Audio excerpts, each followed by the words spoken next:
বিকেল ৫টা। মালদ্বীপের আকাশে তখন বিকেলের নরম আলো ধীরে ধীরে গাঢ় হতে শুরু করেছে।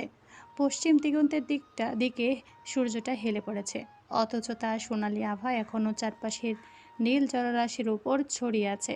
দূর থেকে সমুদ্র আর আকাশের সীমারেখা আলাদা করাই কঠিন। মনে হচ্ছে কেউ যেন অসীম নীলের ওপর আরও এক স্তর নীল ছিট বিছিয়ে দিয়েছে। চারপাশে শুধু পানি আর পানি। মৃদু বাতাসে নারকেল গাছের পাতাগুলো শো শো শব্দে দুলছে। সমুদ্রের নোনতা গন্ধের সঙ্গে মিশে আছে ভেজা কাঠের হালকা ঘ্রাণ। ঢেউগুলো এসে ওয়াটার ভিলার নিচের কাঠের খুঁটিতে আলতো করে আছড়ে পড়ছে, আবার ফিরে যাচ্ছে নীলের বুকেই। আর সে অসীম নীলের মাঝখানে পানির উপর দাঁড়িয়ে থাকা ছোট্ট এক টুকরো স্বর্গের মতো ওয়াটার ভিলার সানসেটে ডেকে একা বসে আছে নমি। চোখ তার সমুদ্রের দিকে স্থির। ঘণ্টাখানেক হলো মালদ্বীপের নিজেদের জন্য বুক করে রাখা ওয়াটার ভিলায় এসে পৌঁছেছে ওরা। বিমানবন্দর থেকে স্পিড বোর্ডে করে যখন এখানে আসছিল, তখনও নমির চোখে ছিল শিশুসুলভ বিস্ময়। চারপাশে স্বচ্ছ পানি, পানির নিচে দেখা যায় রঙিন মাছ, দূরে সারি সারি বিলাসবহুল ভিলা। সব কিছু যেন বাস্তবের চেয়ে কোনো স্বপ্নের দৃশ্য বেশি মনে হচ্ছিল। ৩টে রুম নেওয়া হয়েছিল। একটিতে নমি আর নিধি, পাশের আরেকটিতে সোহাগ আর রনি, আর তৃতীয়টিতে আরহা আর শেহজাদ। তবে আরহা আর শেহজাদের রুমটা অন্য দুটির তুলনায় একটু বেশি বিশেষ।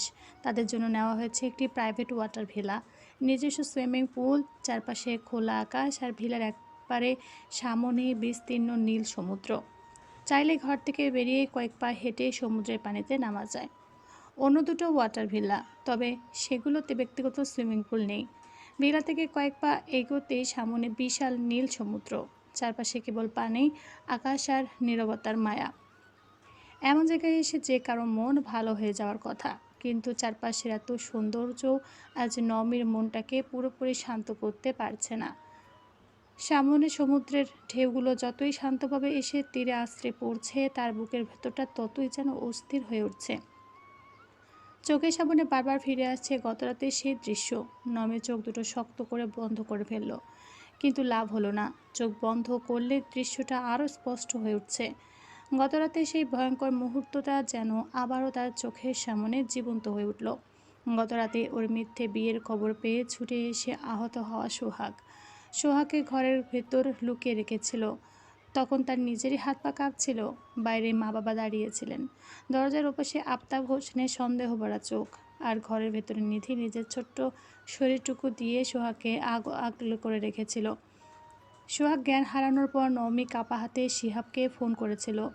ফজরের নামাজের ঠিক আগের সেই নিস্তব্ধ সময়ে শিহাবকে ঘুম থেকে তুলে এনে কষ্ট করে দুই ভাই বোন মিলে সোহাগকে টেনে হিঁচড়ে হাসপাতালে নিয়ে যাওয়া, তারপর হাসপাতালের করিডোরে দাঁড়িয়ে ওর একটা ভালো সংবাদের জন্য ঘন্টার পর ঘন্টা অপেক্ষা করা। সব কিছু এখনও নমির কাছে স্বপ্নের মতো মনে হয়। সোহাগের হাতের ক্ষত দেখে প্রথমে চিকিৎসকরা বেশ চিন্তিত হয়ে পড়েছিলেন। রক্তকরণ হয়েছিল অনেকটা, তবে ভাগ্য ভালো ছিল, সময়মতো হাসপাতালে পৌঁছানোও গিয়েছিল। চিকিৎসা শুরু হওয়ার পর ধীরে ধীরে সোহাগের অবস্থা স্থিতিশীল হতে থাকে। ব্যান্ডেজ, ঔষধ, স্যালাইন সব চলছিল। ঘন্টার পর ঘন্টা উদ্বেগের পর অবশেষে চিকিৎসকদের মুখে স্বস্তির ছাপ দেখা দিয়েছিল। তারপর নবনী পেয়েছিল আরেকজনের সাহায্য, ডাক্তার আনিসুল হক, ওদের পরিবারের দীর্ঘদিনের পারিবারিক চিকিৎসক। ভোরে নবনী তাকে ফোন করেছিল। পুরো ঘটনা বলা সম্ভব হয়নি, শুধু সোহাগের অবস্থা আর আঘাতের কথা যতটুকু প্রয়োজন ততটুকুই জানিয়েছিল সে। খবরটা পেয়ে মানুষটা অবহেলা করেননি, ছুটে এসেছিলেন হাসপাতালে। চিকিৎসকদের সঙ্গে কথা বলেছেন, রিপোর্টগুলো দেখেছেন এবং সোহাগের প্রয়োজনীয় চিকিৎসার ব্যাপারে নিজে দাঁড়িয়ে থেকে তদারকি করেছেন। এরপর যখন মালদ্বীপে যাওয়ার কথা উঠল, তখন প্রথম দিকে তিনি কিছুতেই সোহাগকে হাসপাতাল থেকে ছাড়তে রাজি ছিলেন না, কিন্তু পরে শেহজাদ বিষয়টা এগিয়ে আসে। অনেক বুঝিয়ে রিকোয়েস্ট করার পর প্রয়োজনীয় সব ব্যবস্থা নিশ্চিত করে তবে শেষ পর্যন্ত সোহাগকে ছাড়পত্র দেওয়া সম্ভব হয়েছিল। আর এটাতে পুরো ক্রেডিট ছিল ডাক্তার আনিসুল হকের। না হলে এত অল্প সময়ের মধ্যে হাসপাতাল থেকে বের হয়ে মালদ্বীপ আসা সম্ভব হতো না। তবু পুরোপুরি নিশ্চিন্ত হওয়ার মতো অবস্থা ছিল না। সোহাগকে হুইল চেয়ারে করে বিমানবন্দরের আনুষ্ঠানিকতাগুলো পার করতে হয়েছিল ওদের। সেখানে কিছুটা ঝামেলাও পোহাতে হয়েছে, তবে দমে যায়নি কেউ, আর শেহজাদ নিজের বন্ধুকে ছাড়েনি। শেষ পর্যন্ত আল্লাহর রহমতে সবাই মালদ্বীপে আসতে পেরেছে। এতটুকুর জন্য নমির বুকের ভেতর থেকে বারবার বেরিয়ে আসছে, আলহামদুলিল্লাহ, আল্লাহর কাছে লাখ শুক্রিয়া। তবে হাসপাতাল থেকে ছাড়ার সময় চিকিৎসক বেশ কিছু নির্দেশনা স্পষ্ট করে দিয়েছিলেন। সোহাগকে এখনও পুরোপুরি সুস্থ বলা যাবে না, পর্যাপ্ত বিশ্রাম নিতে হবে, হাতের ক্ষত পুরোপুরি শুকানো পর্যন্ত সাবধানে থাকতে হবে, ওই হাতে ভারী কোনো কিছু তোলা যাবে না, শরীর দুর্বল এখন, তাই অতিরিক্ত হাঁটাহাঁটি করা যাবে না, আর সবচেয়ে গুরুত্বপূর্ণ, পানিতে হাত ভেজানো যাবে না। নমের ঠোঁটের কোণে এবার অল্প একটা হাসি ফুটে উঠল। কেবলাচরণ যে ডান পিঠে একজন মানুষ, লোকটা যে কী করবে কে জানে। হাসপাতাল থেকে বের হওয়ার সময়ও সোহাগের মুখে ছিল সেই একগুঁয়ে ভাব, যে সে বারবার নমের মুখের দিকে তাকাচ্ছিল, বলছিল, টেনশন করো না রসগোল্লা, আমি ঠিক আছি। অথচ একটু হাঁটতে গেলে মুখটা কেমন ফ্যাকাশে হয়ে যাচ্ছিল। নমি মাথা নাড়ল, ঠোঁটের কোণে হাসিটা আরও একটু গাঢ় হলো। পাগল একটা। নিজের অজান্তেই কথাটা বেরিয়ে গেল মুখ থেকে। কাকে পাগল বলছো রসগোল্লা? হুট করেই এমন কণ্ঠ শুনে পেছন ফিরে তাকালো নমি। সোহাগকে দেখে আজ ঠোঁটের কোণে ফুটে ওঠা হাসিটা লুকানোর চেষ্টা করল না সে, কিন্তু পরক্ষণে হাতের ক্ষতের কথা মনে পড়তে চমকে উঠল সে। মাথা ঘুরিয়ে ফের পেছনে তাকাতেই দেখল সোহাগ এক হাত দিয়ে নিচের অন্য আহত হাতটা সাবধানে ধরে রেখেছে, আর মুখে সেই চেরোচেনা দুষ্টু হাসি। নমি ভ্রু কুঁচকে গেল। আপনি আবার এখানে আসলেন কেন? কোনো উত্তর না দিয়ে সোহাগ এসে নমের পাশে বসে পড়ল। বসতে গিয়ে একটু কুঁকড়ে উঠলেও সেটা লুকিয়ে ফেলল মুহূর্তেই, কিন্তু নমের চোখকে ফাঁকি দিতে পারল না। সে সেটা ঠিকই লক্ষ্য করল। হাঁটার অবস্থা দেখেছেন? শরীরটাও দুর্বল, ঠিকমতো হাঁটতেও পারছেন না, কষ্ট হচ্ছে। তারপরও এই শরীর নিয়ে এখানে চলে এসেছেন কেন? সোহাগ সমুদ্রের দিকে তাকিয়ে নির্বিকার গলায় বলল, এমন একটা সুন্দর মুহূর্ত কোন পাগল ঘরে বসে থাকবে শুনি? নবীর চোখ বড় বড় করে তাকালো। সে কোনো পাগল থাকে না জানি, কিন্তু আপনি পাগল যে হাসপাতাল থেকে সবে বের হয়েছেন সেটা মনে আছে? আছে। ডাক্তার কি বলেছে মনে আছে? সোহাগ এবার নমির দিকে তাকিয়ে মুচকি হাসলো, তারপর ভ্রু নাচিয়ে বলল, ওটা তো খুব ভালোভাবে মনে আছে। সব যদি মনে থাকে তাহলে এখানে এসেছেন কেন? সোহাগ একটু ঝুঁকে নমের মুখের দিকে তাকালো। তোমাকে দেখতে। তোমাকে দেখতে, মাত্র দুটি শব্দ, অথচ নমের বুকের ভেতরটা কেমন যেন করে উঠল। এতক্ষণ সমুদ্রের ঢেউ, সোনালি সূর্যের আলো কিংবা চারপাশের সৌন্দর্য কিছুই তার মন থেকে গতরাতের ভয়টা সরাতে পারেনি, কিন্তু সোহাগের এই একটা কথাই যেন মুহূর্তের জন্য সব কিছুকে থামিয়ে দিল। নমের চোখ নামিয়ে নিল সঙ্গে সঙ্গে, ঠোঁটের কোণে অজান্তেই মৃদু হাসি ফুটে উঠেছে ওর। সোহাগ সেটা দেখে আরও একটু কাছে ঝুঁকল। কে হলো রসগোল্লা? নমে মাথা নাড়ল। কই কিছু না তো। কিছু না হলে এভাবে মুখ লুকাচ্ছ কেন? সোহাগের সামনে এভাবে ধরা পড়ে যাওয়া ভ্যাবাচাক্কা খেয়ে গেল নমি।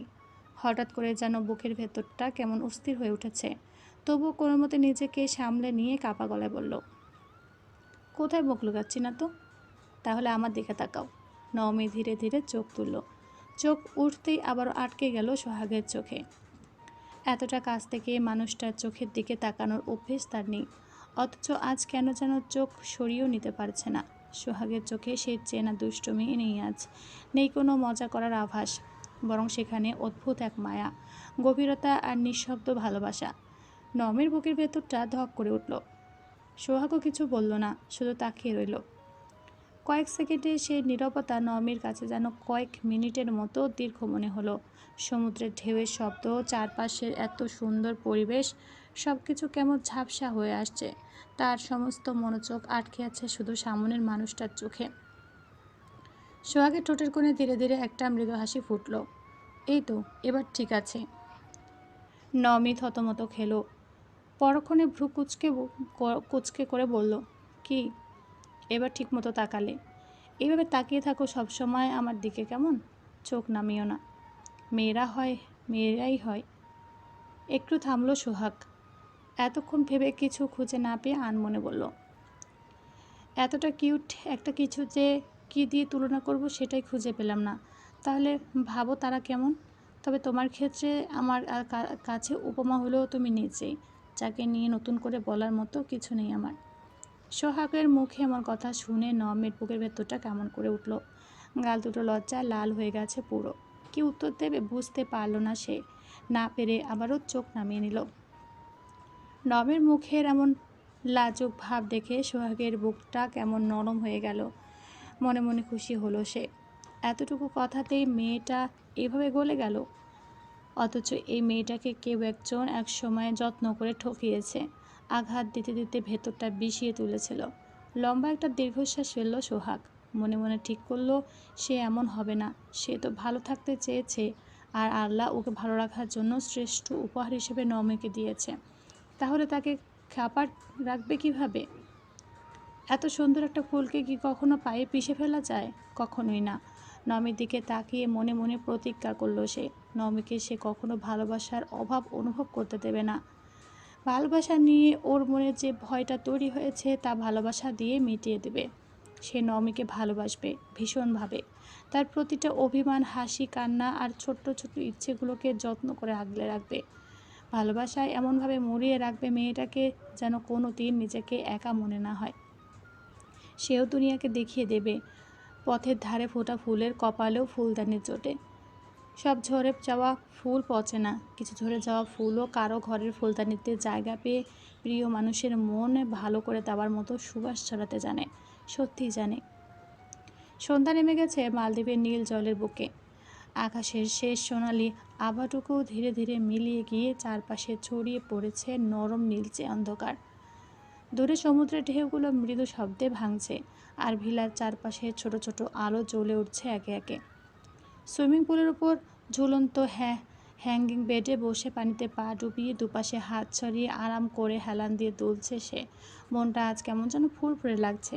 ভিলার ভেতর শেহজাদ ঘুমাচ্ছে। মানুষটা একটু জার্নি করলে পুরো ঘুম কাতুরে গুলোমুলো বাচ্চা হয়ে যায়। আজও তার ব্যতিক্রম হয়নি।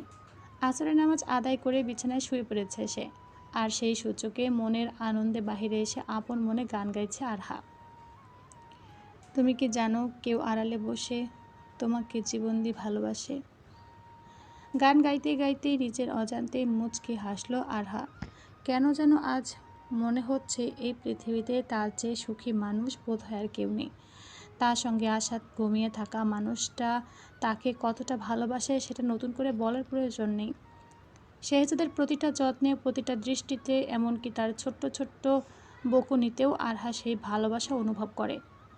সমুদ্রের বাতাসে ওড়না সামলে আবারও গুনগুন করে উঠল সে। এমন সময় হঠাৎ করে পেছন থেকে দুটো হাত এসে আলতো করে তাকে জড়িয়ে ধরল। চমকে উঠে আরহা থেমে গেল। কানের কাছে শেহজাদের ঘুম জড়ানো কণ্ঠ ভেসে এলো, তুই গানও গাইতে পারিস? আরহা ঘাড় ঘুরিয়ে তাকাতেই দেখল শেহজাদ হ্যাঙ্গিং বেডের ওপর হাঁটু গেড়ে বসে আছে। চুল এলোমেলো, চোখে মুখে ঘুমের ছাপ, অথচ ঠোঁটের কোণে দুষ্টু হাসি। আরহা চোখ ছোট করে বলল, গান আর আমি?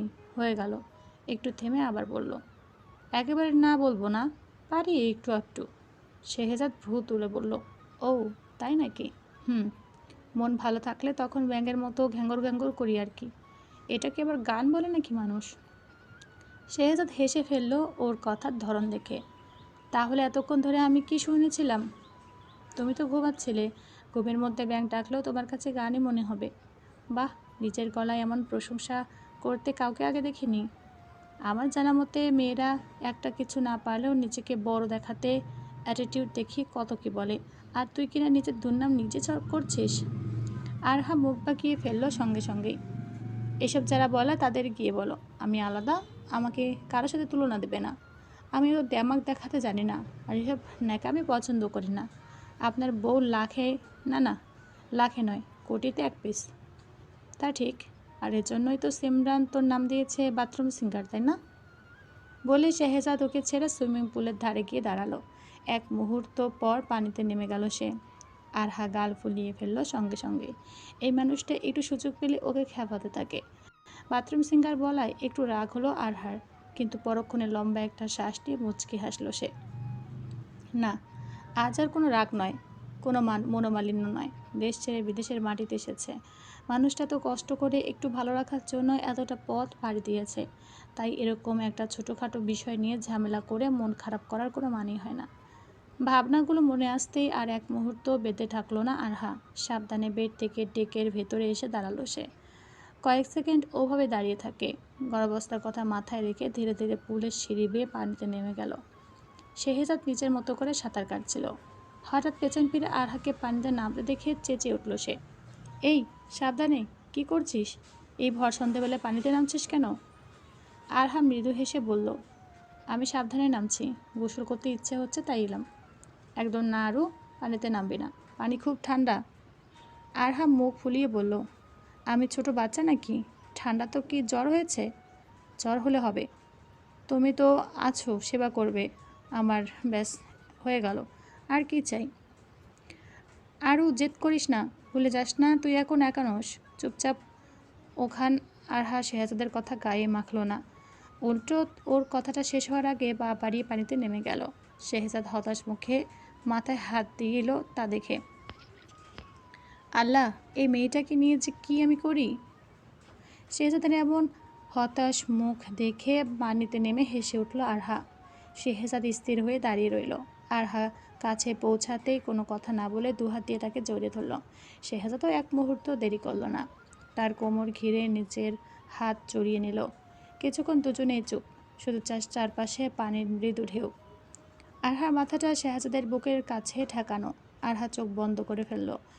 দেখলে, কিছু হয়নি। তুমি শুধু শুধু ভয় পাচ্ছিলে আমাকে নিয়ে। আল্লাহ আছেন বুঝলে, এখন থেকে আর কোনো কিছুই হবে না। এবার থেকে সব ঠিক হবে। শেহজাদ আরহার পিঠটা বুকের সঙ্গে মিশিয়ে নিলে পুলের মাঝামাঝি দাঁড়িয়ে বলল, এভাবে এত নিশ্চিত হচ্ছিস তুই? জ্যোতিষী নাকি? আমি সব সময় নিশ্চিত থাকি, কারণ দেখো নমি আপু রাজি হয়েছে সোহাগ ভাইয়ার জন্য, সেনু আপু মত দিয়েছে সেজান ভাইয়ার জন্য। তুমি আর আমি তো একসঙ্গে আছি, আমরাও সুখী। একটু থেমে ঠোঁটে আরও নরম হাসি ফুটে বলল, তাহলে এখন আর কি চাই বলো? সব তো কমপ্লিট হয়ে গেল তাই না?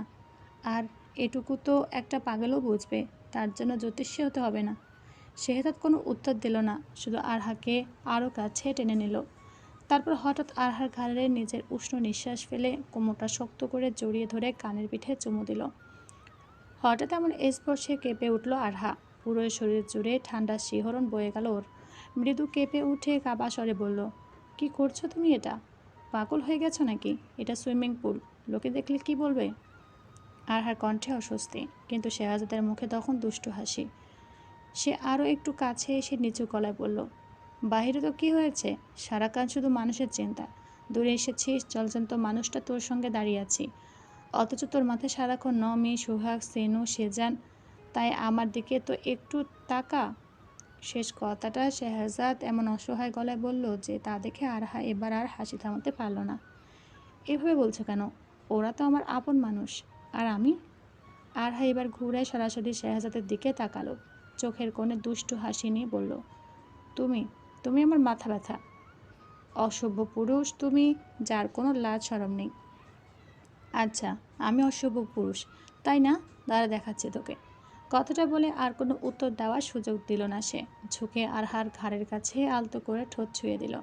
মুহূর্তে আরহার পুরো শরীর শিউরে উঠল। বুকের ভেতর হৃদস্পন্দন আচমকা এত বাড়ল যে মনে হচ্ছে পুরো ওয়াটার ভিলার লোকজন শুনতে পাবে। চোখ শক্ত করে বন্ধ করে দাঁত চেপে দাঁড়িয়ে রইল আরহা। শেহজাদ মুখটা তার কানের পাশে এনে মুচকি এসে ফিসফিস করল, চোখ খোল পেঙ্গুইন। বন্ধ করে থাকলে কিভাবে হবে? অসভ্য পুরুষের সভ্যতামি দেখবি না? আরহা লজ্জার চোখ না খুলে বলল, সরি সরি ক্যাপ্টেন, ভুল হয়ে গেছে আমার। তুমি হাজি পুরুষ, খুব ভালো। আর কখনো বলবো না, ছেড়ে দাও প্লিজ। লোকে দেখলে কি বলবে? সরি বেবি, এই ক্যাপ্টেন শেহজাদ মিক্সার ডিকশনারিতে ছাড়াছাড়ি বলে কোনো শব্দ নেই। আর তুমি হয়তো ভুলে গেছো এটা আমাদের প্রাইভেট ভেলা, আমাদের অনুমতি ছাড়া এখানে কেউ আসবে না, কেউ না। কথাটা শুনে আরহা ধীরে ধীরে চোখ মেলল, তবুও লজ্জায় মুখটা নিচু হয়ে রইল। শেহজাদ তার মুখের দিকে তাকে মৃদু হেসে কোমরের কাছে আলতো করে খোঁচা দিতেই আরহা চমকে উঠে সঙ্গে সঙ্গে তাকে শক্ত করে জড়িয়ে ধরল, তবে চোখ দুটো আবারও বন্ধ। শেহজাদ এবার হেসে উঠল, কিরে পাগল, দুদিন পর আমার বাচ্চার মা হবি, আর এখনও লজ্জা কাটলো না? হায় রে মেয়ে মানুষ! কথাটা শুনে আরহার মুখ আরও লাল হয়ে উঠল। চুপ করো, নির্লজ্জ বেহায়া পুরুষ। কেন, বউ শরম করে? কথাটা বলতে বলতেই শব্দ করে হেসে ফেলল শেহজাদ। তা দেখে ওর বুকের একটা মুঠোর মারল আরহা। তুমি খুব বাজে, ছি। আমি একজন পবিত্র পুরুষকে ভালোবাসি, তোমাকে নয়। শেহজাদ ওর কথা একটুও না দমে আরও কাছে এসে মুচকে হেসে বলল, জানি, এবার চোখ খোল। আরহা চোখ খুলল না। শেহজাদ বেশ কিছুক্ষণ চুপচাপ তাকিয়ে রইল তার দিকে। এরপর শেষবারের মতো নিচু স্বরে বলল, চোখ খোল পেঙ্গুইন, লুকোচুরি কিন্তু ভালো লাগছে না। কিন্তু আরহা এবারও চোখ খুলল না। শেহজাদ আর অপেক্ষা করল না। এবার কোনো সতর্কতা ছাড়াই হঠাৎ ঝুঁকে আরহার ঠোঁটে আলতো করে ঠোঁট ছুঁয়ে দিয়ে আবারও কোমরে জোরে খোঁচা দিল সে। চমকে উঠে চোখ মেলে তাকালো আরহা। শেহজাদ কী করতে চাইছে সেটা ঠিক বুঝতে না পারলেও তার ভাব গতিক সে খুব একটা সুবিধার নয় সেটা বুঝতে বাকি রইল না তার। তাই কোনো রকমে শেহজাদের হাত থেকে নিজেকে ছাড়িয়ে নিয়ে আরহা এক ঝটকায় সুইমিং পুলের পানিতে ডুব দিল। পানিতে কয়েকবার ডুব দিয়ে আরহা যখন ধীরে ধীরে ভেসে উঠল, শেহজাদের দৃষ্টি অজান্তেই তার উপর আটকে গেল। পানিতে ডুব দেওয়ার কারণে ভেজা চুলগুলো কপাল আর গালের পাশে লেপ্টে আছে। চোখের পাপড়িতে পানির ছোট ছোট ফোঁটা, ঠোঁটে জমে থাকা জল আর ভেজা পোশাকটা শরীরের সঙ্গে লেপ্টে থাকায় আরহাকে তার কাছে অন্যরকম সুন্দর লাগলো। শেহজাদ তো আরহাকে আজ নতুন করে দেখছে না। মেয়েটা তার স্ত্রী, তার সবচেয়ে কাছের মানুষ। তবু এই মুহূর্তে তাকে দেখে বুকের ভেতরটা কেমন যেন অস্থির হয়ে উঠল। সে একবার চোখ সরিয়ে নেওয়ার চেষ্টা করলো, নিজেকে বোঝালো আরহা প্রেগনেন্ট, কিন্তু পারল না। বরং নিজের অজান্তে ঠোঁটের কোণে মৃদু হাসি ফুটে উঠল। লজ্জা, আরহার এই লজ্জামাখা সৌন্দর্য, ভেজা চেহারা আর তার থেকে পালিয়ে বেড়ানোর চেষ্টা, সব কিছু মিলিয়ে শেহজাদের দুষ্টুমিটা যেন আরও বেড়ে গেল। নিজেকে সামলাতে পারল না। আর কিছুক্ষণ আরহার দিকে তাকিয়ে থেকে অবশেষে গলা পরিষ্কার করে বলল, আরও বাথটাবে আয়। আরহা অবাক হয়ে তাকালো। কোথায় যাব? বাথটাবে? কেন? অত শত জানি না, আসতে বলছি আয়। আরহা ভ্যাবাচেকা খেয়ে বলল, আরে বাবা, কেন যাব সেটা তো বলবে। এবার যেন শেহজাদের ধৈর্যের বাঁধ ভেঙে গেল। সে আর এক মুহূর্ত দেরি না করে পানির মধ্যে এগিয়ে গিয়ে আরহাকে কোলে তুলে নিল। আরহা ওর হাত থেকে নিজেকে ছাড়ানোর চেষ্টা করলো, কিন্তু পারল না। বাথটাবে লুডো খেলবো বুঝেছিস? আরহা কিছু একটা বলতে যাচ্ছিল, কিন্তু শেহজাদ তাকে আর কোনো কিছু বলার সুযোগই দিল না। উল্টো ওকে কোলে নিয়ে পানির ভেতর থেকে বেরিয়ে বাথটাবের দিকে হাঁটতে হাঁটতে দুষ্টু গলায় গেয়ে উঠল, ওরে শ্যাম, তোমার সনে। সকাল ঠিক 6টা। ফজরের নামাজ শেষ করে এসে কখন যে নিজের ভিলায় ডেকে বসেছিল নওমি, তার হিসাব নেই। সামনে ছড়িয়ে থাকা বিশাল নীল জলরাশির দিকে একদৃষ্টে তাকিয়ে বসে আছে সে। মালদ্বীপের ভোরটা যেন অন্যরকম। চারপাশে তখনও রাতে নীলচে আবেশ পুরোপুরি কাটেনি। দিগন্তের ওপারে সূর্য ওঠার প্রস্তুতি নিচ্ছে। আকাশের গাঢ় নীল রং ধীরে ধীরে ফিকে হয়ে আসছে। তার মাঝে কোথাও কোথাও ছড়িয়ে পড়ছে হালকা কমলা আর গোলাপি আভা। সমুদ্রের বিশাল জলরাশি মৃদু ঢেউ তুলে ভিলাগুলোর কাঠের পিলারের গায়ে এসে আলতো শব্দে আছড়ে পড়ছে। ভোরের নোনা বাতাসে চোখে মুখে লেগে থাকা ঘুমটুকুও যেন কেটে যাচ্ছে। গতকাল সারাদিনের জার্নির ধকল ছিল সবার ওপর। বিমান, এয়ারপোর্ট, তারপর নৌযাত্রা, সব মিলিয়ে শরীর আর মন দুটো ক্লান্ত হয়ে পড়েছিল। তাই রিসর্টে পৌঁছানোর পর হালকা আড্ডা, কিছুক্ষণ হাসি ঠাট্টা আর রাতের খাবার সেরে যে যার ভিলায় গিয়েছিল সবাই। খুব বেশি রাত পর্যন্ত কেউ জেগে থাকেনি, কিন্তু নমি রাতটা কেটেছে একেবারে অন্যরকমভাবে। মেয়েটা হওয়ার পর থেকে একা ঘুমানোর অভ্যেস নেই তার। সব সময় নিধি পাশে থাকে, অথচ গতকাল রাতে নিধি সোহাগের সঙ্গে ঘুমিয়েছে। ফলে নিজের ভিলায় একা বিছানায় শুয়ে সারা রাত এপাশ ওপাশ করে কেটেছে নমির। ঘুম যেন কিছুতেই চোখে ধরা দেয়নি। তাই ফজরের ওয়াক্তে নামাজ শেষ করে ঘরে থাকতে মন সায় দেয়নি তার। আর মনে হাঁটতে হাঁটতে কখন যে এই ডাকে এসে বসেছে নিজেও জানে না। চুপচাপ বসে সমুদ্রের দিকে তাকিয়ে থাকতে থাকতে হঠাৎ মনে হলো, এত সুন্দর একটা সকাল একা উপভোগ করার কোনো মানেই হয় না। আজকে সকালটা তো সবাই মিলে কাটানোর কথা। আরহা আর শেহজাদের ভিলার সামনে সুইমিং পুলের পাশে বসে সূর্যোদয় দেখতে দেখতে ব্রেকফাস্ট করবে সবাই। গতকাল রাতে এই প্ল্যান হয়েছে। নমি ঘড়ির দিকে তাকালো, সবে 6টা পেরিয়েছে। কে জানে আরহা উঠেছে কি না। এই মেয়ে যা ঘুম কাতুরে, তবে শেহজাদ নিশ্চয়ই উঠেছে। ছেলেটা সকালবেলা পাখির মতো, নামাজের জন্য একবার উঠলে ওকে আর বিছানায় রাখা যায় না। সেটা নমি বেশ ভালো করে জানে। ঠোঁটের কোণে হালকা হাসি ফুটল তার। চেয়ার ছেড়ে ধীরে ধীরে উঠে দাঁড়ালো সে। ওনাটা একটু ঠিক করে ভিলার দরজার দিকে এগিয়ে গেল। প্রথমে সোহাগকে ডাকতে হবে। বাচ্চাগুলোরও তো ওর সঙ্গে আছে। আবার হাতের কি অবস্থা কে জানে। বিচ্ছু দুটোকে সামলাতে গিয়ে লোকটার সকালটা যে কখন কিভাবে শুরু হয় তা ঠিক নেই। ভিলা দরজা খুলে বাইরে বেরিয়ে কয়েক পাই গতি হঠাৎ থেমে গেল সে। সামনে কাঠের তাকোয়াতে ধরে দুজন মানুষ ধীরে ধীরে এগিয়ে আসছে। শেহজাদ আর তার পাশে আরহা। ভোরের ম্লান নীলচে আলোয় দুজনকে একসঙ্গে অদ্ভুত সুন্দর লাগছে। চারপাশের নীরবতা, দুই পাশে ছড়িয়ে থাকা নীল জলরাশি আর দূরে ধীরে ধীরে জেগে উঠতে থাকা আকাশ, সবকিছুর মাঝখানে দুজনকে যেন ছবির মতো দেখাচ্ছে। শেহজাদের পরনে আরামদায়ক সকালে পোশাক, এক হাত প্যান্টের পকেটে, অন্য হাতটা স্বাভাবিকভাবে আরহার কাছাকাছি, যেন মেয়েটার একটু ভারসাম্যহীনতা হলেই ধরে ফেলবে সে। আরহা অবশ্য ধীরে ধীরে হাঁটছে। প্রেগনেন্সির কারণে শেহজাদ তাকে কোনোভাবে তাড়াহুড়ো করতে দিচ্ছে না। কয়েক পা পরপরই তার দিকে তাকাচ্ছে, ঠিকমতো হাঁটছে কিনা খেয়াল করছে। হাঁটতে হাঁটতে সামনে তাকিয়ে নমিকে দেখতেই দুজনের মুখে হাসি ফুটল। আপু! নমিও হাত নেড়ে কাছে ডাকলো। দুজনে এসে নমির সামনে দাঁড়াতে মুচকি হেসে প্রশ্ন করলো নমি, এত সকাল সকাল কোথায় গিয়েছিলে দুজনে? আরহা কাছে এসে নমির হাত ধরে বলল, একটু হাঁটছিলাম আপু, এত সুন্দর সমুদ্র দেখে বসে থাকতে ইচ্ছে করছিল না। হাঁটছো ঠিক আছে, কিন্তু বেশি দৌড়াবে না, তুমি এখন একা না। শেহজাদ সঙ্গে সঙ্গে বলল, এই কথাটা আমি ওকে গত 1 ঘন্টা ধরে বোঝাচ্ছি, কিন্তু জেদি তো কম নয় তোমার বোন, আমার একটা কথা শোনে না। আরহা গাল ফুলিয়ে ফেলল, সব মিথ্যে কথা আপু, মোটেও আমি লাফাইনি, এমনি হাঁটছিলাম, আর 1 ঘন্টা না, মাত্র কিছুক্ষণ ধরে সাবধানে করছে। নমি হেসে ফেলল ওর এমন শিশুসুলভ আচরণ দেখে। তোমাদের দুজনকে দেখলে বোঝা যায় কে কাকে কতটা সামলাচ্ছে। কে যে বাচ্চা তোমরা, সেটাই তো বুঝতে পারি না আমি। নমির এমন কথা লজ্জা পেয়ে হেসে মাথা নিচু করলো আরহা। শেহজাদ তো কিছু বলল না। ভোরের আলো ততক্ষণে আরও একটু উজ্জ্বল হয়েছে। দূরে সূর্যের প্রথম আভা সমুদ্রের বুক ছুঁয়ে যাচ্ছে। নমি হাতের ঘড়ির দিকে তাকে বলল, যাই হোক, তোমাদেরই ওখানেই যাচ্ছিলাম সবাই মিলে। ঠিক তো গতকাল ঠিক করলাম তোমাদের ভিলার সামনে বসে সূর্যোদয় দেখতে দেখতে ব্রেকফাস্ট করব, কিন্তু তার আগে সোহাগ আর বাচ্চাগুলোকে ডাকতে হবে। আরহা সঙ্গে সঙ্গে বলল, নিধি উঠেছে? ও কোথায়, রুমে নাকি? নমি দীর্ঘশ্বাস ফেলে বলল, না রুমে নেই, সোহাগের সঙ্গে আছে। গতকাল রাতে গেছে ওর ভালো আঙ্কেলের সাথে ঘুমাবে বলে। মানুষটা এমনি অসুস্থ, মানা করলাম না নিতে, কিন্তু শুনল না। এখন আর জানি না কি করছে। নমির চোখে সোহাগের জন্য চিন্তার ছাপ স্পষ্ট। তা দেখে মুচকি হাসলো শেহজাদ।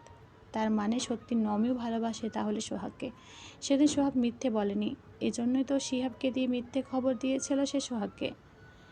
যেহেতু সোহাগ ভেঙে পড়েছিল আর নমিও ভালো ছিল না, তাই বাধ্য হয়ে এতটুকু মিথ্যে বলতে হয়েছে ওর। জানে সে পাপ করেছে, কিন্তু তাতে যাই হোক, দুটো ভালোবাসার মানুষ ত্যাগ হয়েছে, এতেই শান্তি। এইটুকু পাবার জন্য তবা করলে নিশ্চয়ই আল্লাহ ক্ষমা করে দিবেন। কী বা আর করতো, এদের কষ্ট যা সহ্য হচ্ছিল না।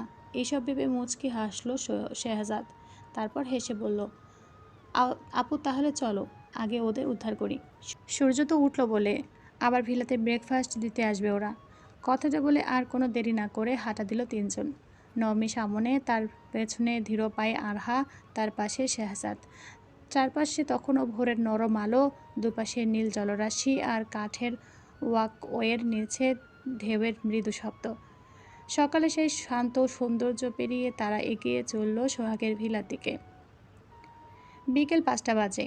ধানমন্ডির ব্যস্ত রাস্তার কোলাহল পেরিয়ে দ্য ক্যাফে রিও রেস্টুরেন্টের ভেতরটা যেন সম্পূর্ণ এক অন্য জগৎ। মৃদু হলুদাভ আলোয় ডুবে থাকা চারপাশ, নরম সুরে বাজতে থাকা মিউজিক, আর টেবিল জুড়ে ছড়িয়ে থাকা মানুষের চাপা কথাবার্তা, সব মিলিয়ে জায়গাটা পরিবেশে ছিল এক ধরনের পরিশীলিত উষ্ণতা। বাইরের ব্যস্ত শহরটা যেন এই দরজার ওপাশে এসে থেমে গেছে। কাচের জানালার ওপারে ধানমন্ডি রাস্তার গাড়ি সারি আর মানুষের ছুটে চলা, অথচ ভেতরের সময়টা যেন একটু ধীর। কোথাও মৃদু হাসির শব্দ, কোথাও কপের কাবড়া খাট টুংটাং আওয়াজ। সব কিছুর মাঝে রেস্টুরেন্ট জুড়ে বিরাজ করছিল এক শান্ত স্বস্তিদায়ক আবহ। রেস্টুরেন্টের অপেক্ষাকৃত নিরিবিলি এক কোণের টেবিলে বসে আছে সেজান। পরনে গাঢ় রঙের ফরমাল শার্ট, হাতে ঘড়িটা বারবার অস্থিরভাবে দেখে নিচ্ছে সে। সামনে রাখা কফিটা বেশ কিছুক্ষণ আগেই ঠান্ডা হয়ে গেছে, অথচ কফির দিকে তার বিন্দুমাত্র মনোযোগ নেই। তার চোখ বারবার চলে যাচ্ছে রেস্টুরেন্টের প্রবেশপথের দিকে। আজ দুপুরে সিমরানের সঙ্গে দেখা করার কথা ছিল, একসঙ্গে লাঞ্চ করার কথা। প্রথমবার সামনাসামনি মিট ওদের আজ, অথচ সেই প্রথম দেখাটাকেই সেজান যেন নিজের ব্যস্ততার চাপে একেবারেই এলোমেলো করে ফেলেছে। সকালে একটি বিজনেস মিটিং ছিল, সেটি শেষ হতে না হতেই আরেকটি মিটিং এসে হাজির। তারপর কিছু জরুরি কাগজপত্র, ক্লায়েন্টের ফোন, অফিসের আরও কিছু সিদ্ধান্ত। সব মিলিয়ে সময় কখন যে দুপুর গড়িয়ে বিকেল হয়ে গেছে সে নিজেই বুঝতে পারেনি। তার উপর আজকে সবচেয়ে বিরক্তকর ব্যাপার হলো সিমরানের সঙ্গে দেখা করার সময়টা যে একবার না দুবার না তিনবার পরিবর্তন করেছে। প্রথমে দুপুর 12টা, তারপর 1টা, এরপর আবার দুপুর 2টো, আর শেষমেশ বিকেল 5টার সময় বের হলো ওর। সিজান নিচু হয়ে নিজের কপালে আঙুল ঠেকালো। মনের ভেতর বিরক্তিটা আবারও মাথাচাড়া দিয়ে উঠল। তোর আজকে এমন হতে হলো? 26 বছর বয়সে এসে জীবনে প্রথমবার কোনো একটা মেয়েকে সত্যি ভালো লেগেছে তার। এর আগে অনেক মেয়েকে দেখেছে, অনেকে হয়তো তাকে পছন্দ করেছে, কিন্তু কাউকে নিয়ে কখনো এভাবে ভাবেনি সে। সিমরানকে প্রথম দেখার পর থেকেই মেয়েটার শান্ত স্বভাবটা কেমন যেন মাথার ভেতর আটকে আছে। দুই পরিবারও রাজি, সব কিছু এত সুন্দরভাবে এগোচ্ছিল যে সিজান মনে মনে বিষয়টাকে নিয়ে আশাবাদী হয়ে উঠেছিল। কিন্তু এখন তার নিজেরই মনে প্রশ্ন হচ্ছে, প্রথম দেখার দিনেই এতবার সময় পরিবর্তন করে সে হয়তো ভুল একটা ধারণা দিয়ে ফেলেছে সিমরানকে। মেয়েটা কি ভাবছে কে জানে। সে কি ভাবছে সেজানের কাছে তার সময়ের মূল্য নেই, নাকি ভাবছে এই সম্পর্কের ব্যাপারে সেজান নিজেই তেমন আগ্রহী নয়। ভাবতেই বুকের ভেতরটা অস্বস্তিতে কেমন মোচড় দিয়ে উঠল। সিজান আবারও ফোনটা হাতে নিল।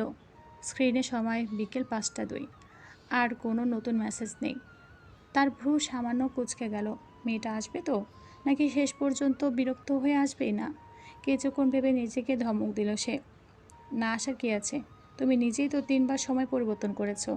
এখন মেয়েটা একটু দেরি করতেই পারে। তবু অপেক্ষার সময়টা যেন অস্বাভাবিকভাবে দীর্ঘ মনে হচ্ছে। সিজান ধীরে ধীরে পেছনে হেলান দিয়ে বসলো। এক হাত টেবিলের ওপর রাখা, অন্য হাতে ফোন। চারপাশে মানুষের আনাগোনা, ওয়েটারদের ব্যস্ত পায়ে ছুটে চলা, কাচের দরজা খুলে নতুন অতিথিদের প্রবেশ। সব কিছুই সে লক্ষ্য করছে, কিন্তু আসলে সে অপেক্ষা করছে একজনের জন্যই, সিমরান। হঠাৎ রেস্টুরেন্টের কাছে দরজাটা খুলল। সিজনের চোখ অনিচ্ছা সত্ত্বেও সেদিকে চলে গেল। 1 মুহূর্ত, 2 মুহূর্ত, তারপর হতাশ হয়ে আবার চোখ নামিয়ে নিল। মেয়েটি সিমরান নয়। সিজান নিজের অজান্তে দীর্ঘশ্বাস ফেলল। আজকের দিনটা যেন তার ধৈর্যের পরীক্ষা নিচ্ছে। অথচ অদ্ভুত ব্যাপার হলো, ব্যবসা শত ঝামেলার মাঝেও আজ এই প্রথম কারোর জন্য অপেক্ষা করাটা তার কাছে বিরক্তকর লাগছে না। বরং সময় যত যাচ্ছে ততই অস্থির লাগছে। সে আবার ঘড়ির দিকে তাকালো। ঠোঁটের কোণে ক্ষীণ হাসি ফুটে উঠল। নিজের অজান্তেই বিড়বিড় করলো, সিমরান প্লিজ এসো। বিশ্বাস করো, আমি সময় জ্ঞানহীন মানুষ নই। তবু একটা ভুল তো হয়েছে, কিন্তু তার জন্য ক্ষমা চাই। আজকে সব ভুলের জন্য অন্তত একবার আমাকে সুযোগ দিও। ঠিক তখনই রেস্টুরেন্টের কাচের দরজাটা আবারও খুলে গেল। সিজনের চোখ অনিচ্ছা সত্ত্বেও সেদিকে চলে গেল। এবার আর চোখ ফেরাতে পারল না। দরজা দিয়ে ভিতরে ঢুকছে দুজন। সামনে শ্যামলা রঙের এক তরুণী, মাথায় পরিপাটি করে টেনে দেওয়া ওড়না, সাদামাটা অথচ রুচিশীল পোশাক, মুখে কোনো বাড়তি সাজসজ্জা নেই। তবুও মেয়েটার মধ্যে এমন এক ধরনের মায়া আছে যেটা একবার চোখে পড়লে দ্বিতীয়বার তাকাতে ইচ্ছে করে। সিজন কয়েক সেকেন্ড স্থির চোখে তাকিয়ে রইল। মনে হলো এতক্ষণ যে অস্থিরতাটা বুকের মধ্যে জমেছিল, মেয়েটাকে দেখা মাত্র সেটা বেশ খানিকটা কমে গেল। শিহাব আর সিমরান টেবিলের কাছে এসে দাঁড়াতেই শিহাব হালকা হেসে বলল, আসসালামু আলাইকুম, দেরি হয়ে গেল না তো? সিজান উঠে দাঁড়িয়ে ভদ্রতার সঙ্গে সালামের জবাব দিল, ওয়ালাইকুম আসসালাম। না না, আসুন। সিমরানও একটু ইতস্তত করে দাঁড়িয়ে রইল। তারপর নিচু গলায় বলল, সরি, একটু দেরি হয়ে গেল। সিজান সঙ্গে সঙ্গে মাথা নেড়ে বলল, আরে না, সরি বলার কিছু নেই। আমি নিজেই তো আজ সময় কয়েকবার পরিবর্তন করেছি। কথাটা বলতে গিয়ে নিজের উপরেই একটু বিরক্ত হলো সে। সিমরান মৃদু হাসল। শিহাব দুজনের দিকে তাকিয়ে পরিস্থিতিটা বুঝতে পেরে বলল, ভাইয়া, আপনারা কথা বলুন, আমি ওই পাশে বসছি। সমস্যা নেই তো, এখানে বসুন। সিজনের কথা শিহাব হেসে কাঁধ ঝাঁকালো। আরে ভাইয়া, 2 দিন পর বাড়ির একজন হবেন, তখন না হয় আমার সঙ্গে জমি আড্ডা দিয়েন। আর এটা তো আপনাদের প্রথম দেখা, তোমাদের একটু প্রাইভেসি দরকার, তাই না? কথাটা বলে আর কোনো সুযোগ না দিয়ে শিহাব পাশের দিকে চলে গেল। যাওয়ার আগে অবশ্য সিমরানের দিকে তাকিয়ে একবার চোখ টিপে দিল। সিমরান সেটা দেখে মৃদু ভ্রু কুঁচকালেও কিছু বলল না। সিজন চেয়ারটা টেনে দিয়ে বলল, বসুন। সিমরান ধন্যবাদ দিয়ে ধীরে ধীরে বসে পড়ল। সিজানও তার বিপরীতে চেয়ারটায় বসল। কয়েক মুহূর্ত দুজনের মাঝখানে নেমে এলো এক ধরনের অস্বস্তিকর নীরবতা। অচেনা দুজন মানুষ, অথচ দুজনের পরিবারই তাদের নিয়ে ভবিষ্যতের কথা ভাবছে। সিজান প্রথমে মেয়েটার দিকে ভালো করে তাকাতে পারছিল না। ব্যবসায়িক মিটিংয়ে শত মানুষের মাঝে অনায়াসে কথা বলা মানুষটা আজ হঠাৎ করে নিজের কথাগুলো গুছিয়ে বলতে পারছে না। তবুও নীরবতা ভাঙল সিজানি। আসতে কোনো সমস্যা হয়নি তো? সিমরান মাথা নাড়ল। না, গাড়িতে এসেছি, কোনো সমস্যা হয়নি। আর বাবা সঙ্গে তো শিহাবকে দিয়েছেই, তাহলে সমস্যা হবে কেন?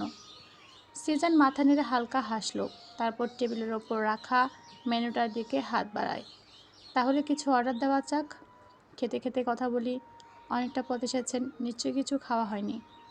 সিমরান মেনুর দিকে তাকিয়ে খুব শান্ত গলায় বলল, আমি কফি খাবো। সিজান মৃদু হেসে বলল, শুধু কফি? সিমরান একটু লজ্জা পেয়ে বলল, আপাতত। সিজান ওয়েটারকে ডাকতে হাত তুলল, তারপর হঠাৎ যেন কিছু মনে পড়ে গেল। পাশের দিকে তাকিয়ে শিহাবকে ইশারা করতে যাচ্ছিল, তখন সিমরান মাথা নিচু করে বলল, ওর জন্য নিতে হলে সিজলিং চিকেন নিন, বেশ পছন্দ শিহাবের। সিমরানকে স্বাভাবিকভাবে কথা বলতে দেখে সিজানের ঠোঁটের কোণে হাসি ফুটে উঠল। তাহলে একটা সিজলিং চিকেন হবে, আর আমাদের মানে আপনার আর আমার জন্য কফি। কথাটা বলে এসব অর্ডার দিল সে। তারপর আবার চোখ চলে গেল সিমরানের দিকে। মেয়েটা খুব বেশি কথা বলছে না, যতটুকু বলছে খুব মেপে মেপে। মাথার ওড়নাটা বারবার ঠিক করছে, মাঝে মাঝে নিচের দিকে তাকাচ্ছে। অথচ এই অল্প কয়েক মিনিটেই সেজানের মনে হলো এই মেয়েটাকে হয়তো তার কল্পনার থেকেও বেশি ভালো লাগতে চলেছে। সিমরান কিছুক্ষণ চুপ করে রইল। ওয়েটার কফি দিয়ে যেতেই কফির কাপটা দু হাতের মাঝে নিল সে। কাপের ধোঁয়া ধীরে ধীরে মিলিয়ে যাচ্ছে, অথচ মেয়েটার ভেতরের অস্বস্তিটা যেন একটু কমছে না। বসে থাকা মানুষটার দিকে একবার তাকালো সিমরান। সিজান শান্তভাবে বসে আছে, চোখে মুখে কোনো কৌতূহলী অনুসন্ধান নেই। এমন কোনো দৃষ্টি নেই যাতে মনে হয় সে মেয়েটাকে বিচার করছে, বরং তার তাকানোর ভঙ্গিতে ছিল এক ধরনের শান্ত স্বাভাবিকতা, যেন সিমরান যেমন ঠিক তেমনভাবেই তাকে গ্রহণ করতে প্রস্তুত সে। সিমরান কিছুক্ষণ নীরবে তাকিয়ে থেকে হঠাৎ প্রশ্ন করল, তা আপনি কি সবসময় এমন? হঠাৎ সিমরানের প্রশ্নে হকচকিয়ে গেল সেজান।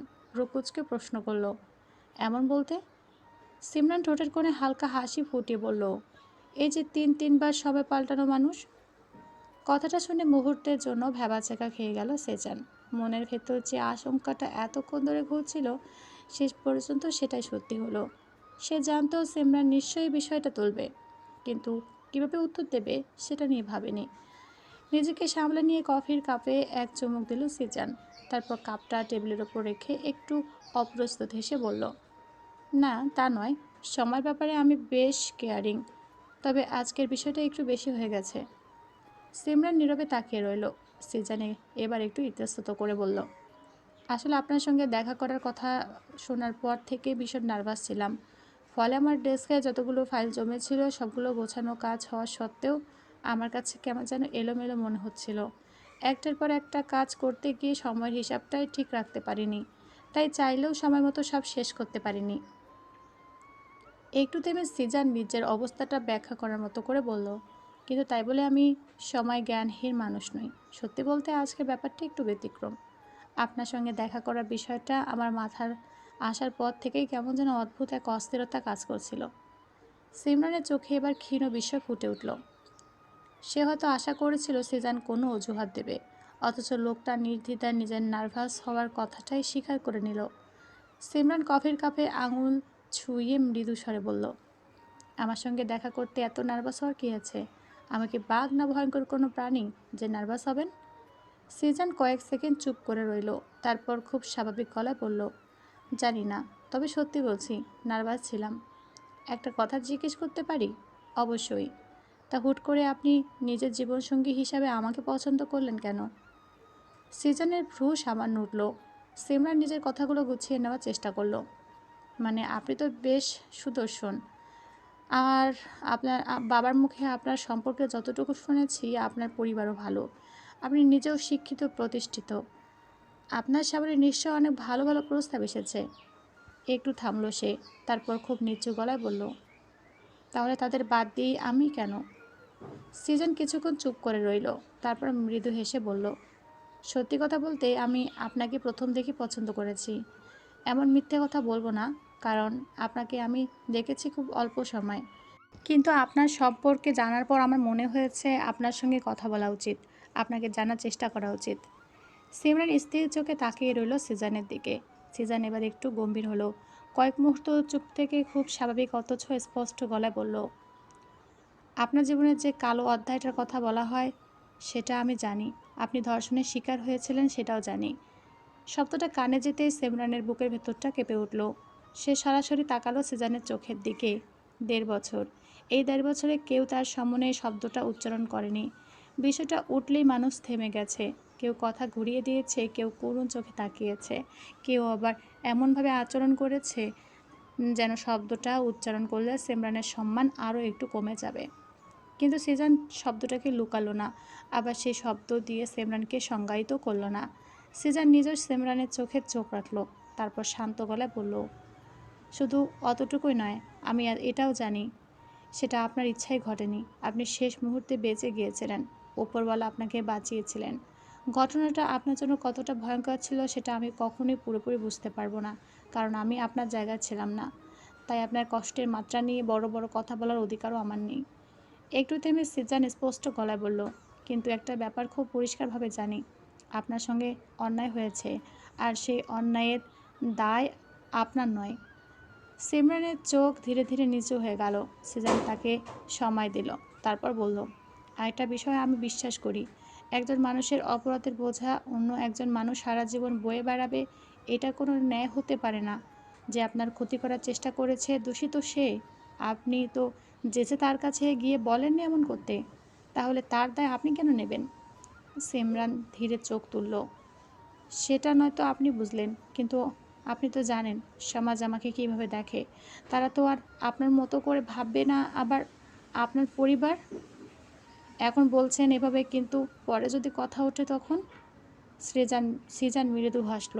এরপর সামনে রাখা পানির গ্লাসে পানি নিয়ে এগিয়ে দিয়ে বলল, এটা শেষ করুন। কথাটা এত সহজভাবে বলল যে সিমরান কিছুক্ষণ তার দিকে তাকিয়ে রইল, তবে কোনো প্রশ্ন না করে পানিটা খেয়ে আবার তাকালো সিজানের দিকে।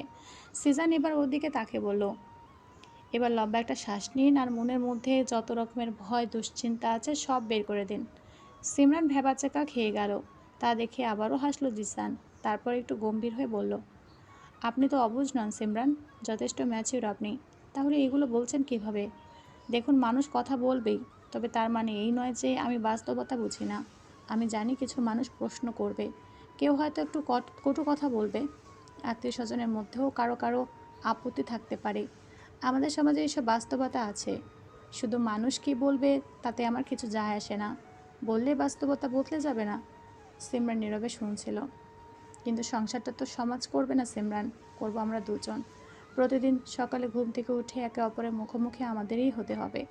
সুখের সময় পাশাপাশি থাকতে হবে, খারাপ সময়েও একে অপরের পাশে দাঁড়াতে হবে। সেই সময়গুলোতে কিন্তু সমাজ আসবে না আমাদের পাশে, তাই তাদের চিন্তা বাদ দিন। সমাজ বললেই এখন আমি নোংরা কিছু বুঝি, যাদের নিত্যদিনের কাজ হচ্ছে কে কতবার ওয়াশরুম ব্যবহার করলো এসব খোঁজা। সিমরানের গলা একটু ভারী হয়ে এলো। আচ্ছা, সমাজ বাদ দিলাম, কিন্তু যদি কোনো দিন আপনার মনে হয় আপনি আমায় বিয়ে করে ভুল করেছেন? সিজান এক মুহূর্ত তার দিকে তাকিয়ে রইল, তারপর খুব শান্তভাবে বলল, তাহলে সেটা আমার সিদ্ধান্তের ভুল হবে, আপনার জীবনের ভুল না, কারণ সবটা জেনে শুনেই আমি আপনাকে চাইছি। সিমরান কিছু বলল না। সিজান এবার সামান্য ঝুঁকে বলল, তবে একটা বিষয় শুরুতে পরিষ্কার করে দিতে চাই, আমি আপনাকে দয়া কিংবা করুণা করে বিয়ে করতে চাই না। সিমরানের চোখে প্রশ্ন ফুটে উঠল, করুণা? হ্যাঁ, করুণা। কারণ করুণা করে মানুষকে কিছু সময়ের জন্য শান্তি দেওয়া গেলেও এটা দিয়ে ভালো কিছু করা যায় না। দয়া করে হয়তো কিছুদিন দায়িত্ব পালন করা যায়, কিন্তু একটা সুস্থ সংসার গড়ে তোলা যায় না। আর আমি তেমন কোনো সম্পর্ক চাই না। আমি এমন একটা সম্পর্ক চাই যেখানে আপনি আমার সমান মানুষ হবেন। আপনার নিজের মত থাকবে, রাগ থাকবে, অভিমান থাকবে, পছন্দ অপছন্দ থাকবে। আপনি আমার সঙ্গে দ্বিমত করবেন, প্রয়োজনে আমার ভুল ধরিয়ে দেবেন। আমি আপনার ভালো বন্ধু বনাম স্বামী হতে চাই, আপনার অভিভাবক না। সিমরানের বুকের ভেতরটা অদ্ভুতভাবে নরম হয়ে এলো। সিজান কিছুক্ষণ চুপ থেকে আবার বলল, আর আমি আপনাকে আপনার অতীতের জন্য বিয়ে করতে চাই না। আপনাকে বিয়ে করার কথা ভাবছি কারণ আপনি অন্যরকম মানুষ। আপনি আপনার তুলনা কারোর সাথে হয় না। আপনার সঙ্গে কথা বলতে আমার ভালো লাগে, আপনার ব্যক্তিত্ব আমার ভালো লাগে। আপনার চিন্তাভাবনা, আপনার স্বভাব এইসব আমাকে আগ্রহী করে। আপনার জীবনে কী ঘটেছিল সেটা আপনার জীবনের একটা অধ্যায়। কিন্তু আপনি শুধু সেই অধ্যায়টা নন। সিমরানের চোখের পাতা কেঁপে উঠল। আপনার অতীতকে আমি সম্মান করব, কারণ সেটা আপনার জীবনের অংশ। কিন্তু আমি আপনার অতীতকে বিয়ে করব না। আমি আপনাকে বিয়ে করতে চাই। যদি শেষ পর্যন্ত আমাদের দুজনেরই মনে হয় আমরা একসঙ্গে একটা জীবন কাটাতে পারবো, তাহলে আমার জীবনে আসুন। কথাগুলো শুনে সিমরান কয়েক মুহূর্ত নির্বাক হয়ে রইল। সিজান হালকা হাসলো। আরেকটা কথা বলি? বলুন। আপনার অতীত জানার পর আমি আপনাকে অন্যরকম চোখে দেখিনি, তবে একটা পরিবর্তন হয়েছে। সিমরান অবাক হয়ে তাকালো। কি? আগে ভাবতাম আপনাকে আমি পছন্দ করি কি না সেটা আগে আমাকে বুঝতে হবে, কিন্তু এখন আপনার সঙ্গে কথা বলার পর মনে হচ্ছে শুধু আমি নই, আপনারও আমাকে আরও ভালোভাবে চেনা দরকার। সিমরানের মুখে অজান্তেই ছোট্ট একটা হাসি ফুটে উঠল। সে যেন হাসলো। কিছুক্ষণ পর সে আবার বলল, আমি চাই না আপনি শুধু দুই পরিবার রাজি বলে আপনি আমার সঙ্গে বিয়েতে রাজি হন। আপনি আমাকে পছন্দ না করলে, আমার সঙ্গে স্বাচ্ছন্দ্য বোধ না করলে, আমাকে বিশ্বাস করতে না পারলে আপনার না বলার সম্পূর্ণ অধিকার আছে। সিমরান চুপ করে তাকিয়ে শুনতে লাগলো। সেজানের কণ্ঠ আরও নরম হলো। আপনার জীবনে এমন একটা ঘটনা ঘটেছে যেটা আপনার ইচ্ছার বিরুদ্ধে ছিল। অন্তত আপনার বিয়েটা যেন আপনার ইচ্ছার বিরুদ্ধে না হয়। এই সিদ্ধান্তে আপনার মতামতটা সবচেয়ে গুরুত্বপূর্ণ। আপনি স্বাধীন। আপনি নিজের সম্পর্কে মতামত দেওয়ার সম্পূর্ণ অধিকার আছে আপনার। আপনি আমাকে পছন্দ না করলে আজই না করে দিতে পারেন। আমি কষ্ট পেতে পারি, কিন্তু আপনার উপর রাগ করব না। সিমরানের বুকের কোথাও কথাটা গিয়ে গভীরভাবে লাগলো। এতদিন সে ভেবেছে যদি কখনো তার বিয়ে হয় তাহলে হয়তো তাকে গ্রহণ করার বিনিময়ে সারা জীবন একটা অদৃশ্য ঋণ শোধ করতে হবে। হয়তো স্বামীর সামান্য রাগেও তাকে মনে করিয়ে দেওয়া হবে তার অতীত সে দোষিতা।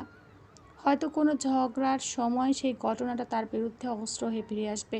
কিন্তু এই মানুষটা প্রথমবার তাকে এমনভাবে কথা বলছে যেন তারও বেছে নেওয়ার অধিকার আছে। এই সমাজে মাথা নিচু নয়, মাথা উঁচু করে বাঁচার অধিকার আছে। সিমরান ধীরে মাথা নাড়ল। কিছুক্ষণ পর খুব আস্তে বলল, আপনি জানেন আপনার বিষয়ে আমার সবচেয়ে ভালো লাগার বিষয়টা কি? সিজান হেসে বলল, আমার বিষয়ে ভালো লাগা? সেটা কি? এই যে আপনার ব্যক্তিত্ব, এটা। আপনার কথায় আমার একবারও মনে হয়নি আমি কোনো অসহায় একজন মানুষ। একবারও মনে হয়নি আপনি আমার প্রতি কোনো করুণা করেছেন।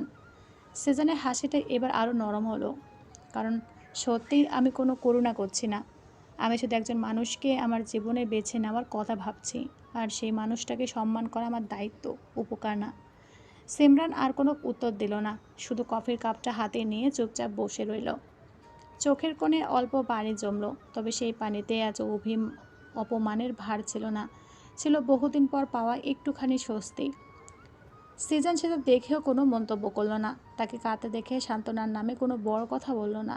শুধু টেবিলের পাশে রাখা টিস্যুর বক্সটা নিঃশব্দে তার দিকে এগিয়ে দিল। সিমরান একটু টিস্যু নিল, চোখ মুছে মৃদু হেসে বলল, আপনি কি সবসময় এত অমায়িক? সিজন হেসে ফেলল, মোটেও না। আবার অফিসে গেলে লোকজনকে জিজ্ঞেস করে দেখবেন। আমার সম্পর্কে অনেক অভিযোগ আছে। তাদের কাছে আমি রাগী কাঠখোট্টা একজন মানুষ। অনেকে আবার নামও দিয়েছে খারুস্বামী। সিজানের এমন কথা না চাইতেও শব্দ করে হেসে ফেলল সিমরান। সিজানও হাসলো, আর সেই ছোট্ট হাসির সঙ্গে সঙ্গে তাদের মাঝখানের এতক্ষণকার ভারী অস্বস্তিটাও যেন একটু একটু করে হালকা হয়ে গেল।